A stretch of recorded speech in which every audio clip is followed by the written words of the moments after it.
l'évaluation et la transparence. Le paradigme managérial sous-tend l'extension de l'idéologie de l'évaluation et de la transparence, sous le modèle que j'ai appelé de la nouvelle trinité, et qui est lié aussi à un délitement du politique. La bonne gestion, la bonne gouvernance dépend en effet d'une bonne évaluation des moyens et des résultats, et de l'adéquation des moyens aux résultats. Le critère qui est fourni, alors je voudrais prendre, ça c'est un cas énorme. On instaure, qu'est-ce qu'on va faire? On va créer des agences d'évaluation. On va créer des agences d'évaluation. Examinons les agences d'évaluation, qui sont normalement dans un état démocratique, censés nous dire la vérité, évaluer l'efficacité, la performance, etc. Prenons des cas. La FSSAPS, Agence française de sécurité sanitaire des produits de santé. C'est cette agence qui est responsable du médicament, du poison, le Mediator, entre 500 morts et 2000 morts. Agence publique, fondée par le gouvernement, pour contrôler les produits de santé. Extraordinaire. Il y en a d'autres. La NSES, qui fait c'est l'Agence nationale de sécurité sanitaire, c'est toujours la sécurité sanitaire, notez bien, ça m'intéressait beaucoup de poste, de sécurité sanitaire. Salut, de sécurité sanitaire. Alors, cette agence-là, elle regroupe deux agences, la FSSA et la FSSET, Agence nationale. Alors, je dis le nom de l'agence qui regroupe les deux, ANSES, Agence nationale de sécurité sanitaire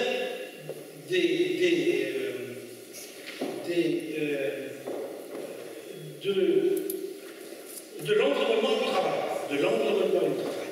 Donc, même chose de ces agences qui est accusée aujourd'hui, me semble-t-il, à juste titre, dans la justification de l'usage des pesticides dans les produits alimentaires. L'AERES, dont on nous a classifié, l'AERES, agence managériale pour évaluer la recherche et l'enseignement supérieur, et dont on sait quels critères elle a mis au point de la productivité, des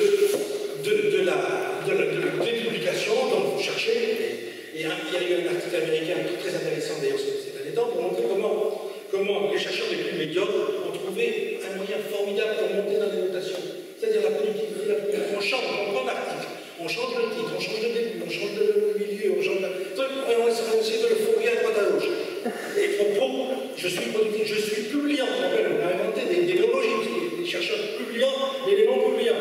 Et les non-publiants, évidemment, zéro. Bon, quelqu'un qui fait un travail de 4, 5 ans, 10 ans, bon, non, il faut produire, il faut publier. On ne se demande pas ce qu'on cherche, on ne se demande pas vers quoi on va, non. C'est la productivité. Et la productivité appliquée au monde du savoir, de la même manière qu'elle est appliquée à tous les autres ordres Alors, comprenez-moi bien, je ne suis pas du tout, moi, contre l'examen des travaux qui sont faits, au contraire.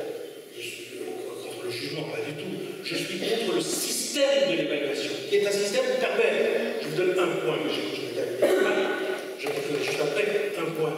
Vous savez qu'ils ont mis en place, il y a l'AERES, pas quand on s'est livré que certaines sections ont refusé. Mais certaines sections, ils ont des refus. Ils disent, voilà, comment on va juger les travaux des gens? Eh bien, on va mettre une liste de revues. Au début, la liste de revues était classée, il y avait A, B et C. Et ensuite, ils ont dit, non, il y a des tels mouvements, ils ont levé la A, B et C, ils ont laissé la liste de revues. Ça, c'est pas classe. Eh bien, ça sert à évaluer un travail sans l'avoir lu. Vous n'avez pas besoin de le lire, puisque la notation dépend du support de publication. Ça veut dire ça. Je dirige la revue Cité avec Franck et un certain nombre de gens ici. On lit les textes, on les évalue pas, parce qu'on peut évaluer sans lire. Donc, c'est ça le grand paradoxe. C'est ça le grand paradoxe. C'est sous ça que fonctionne ce type d'agence. je veux dire, vous voyez comment cette extension est énorme, elle n'est pas localisée, elle s'auto-justifie, juste dans le discours d'Axel Khaymieh. Bien que lui voit aussi les inconvénients. Mais il ne s'agit pas d'inconvénients et de davantage, il s'agit d'un système qui se met en place. Et il faut résister à ce système. C'est un système auquel il faut non seulement dénoncer, mais attaquer autant qu'on le peut. Attaquer autant qu'on le peut. Je termine, un mot, j'en ai fini. Je voudrais simplement dire que je crois que sous ce modèle de la gouvernance, cette légitimation de la gouvernance, il y a véritablement une attaque très forte portée à la démocratie et que la résistance de la démocratie dépend de deux choses. Premièrement, de comprendre ce que signifie démocratie et que la démocratie, c'est le champ politique. Ça n'est pas un autre champ. Sinon, on perd le sens du politique et on ne sait plus de quoi. Et deuxièmement, la résistance, il doit y avoir résistance. Il doit y avoir résistance contre l'extension du modèle managérial qui est d'autant plus puissant qu'il porte en lui-même sa propre légitimation. Merci pour votre attention.